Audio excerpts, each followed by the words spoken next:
Аз ще прочета няколко стихотворения, разбира се, и самия Борислав ще прочете, други, поне това сме уточнили, да не се повтаряме. Да се опитам да го опиша. Ред, стих, дори 2 думи. Да потърся себе си, за да открия теб. И най-сетне духът да намери спокойствие. Водовъртеж. Когато се събудих, ме нямаше.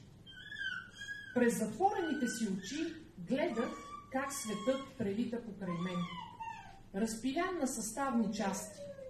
Летях дълго, през времепространството. Срещнах себе си, а после се губех. Фрагментите хвърчаха бясно, супа от вероятности, безброй допирни точки.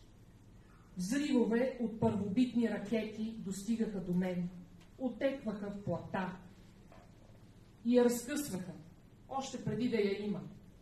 Божества се раждаха от самите себе си, поглъщаха вселени, сънуваха безкрайност. Светът, световете, всичко е тук, когато го няма.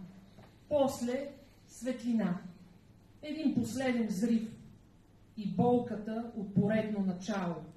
Отварям очи, всичко спира, светът изплува, аз съм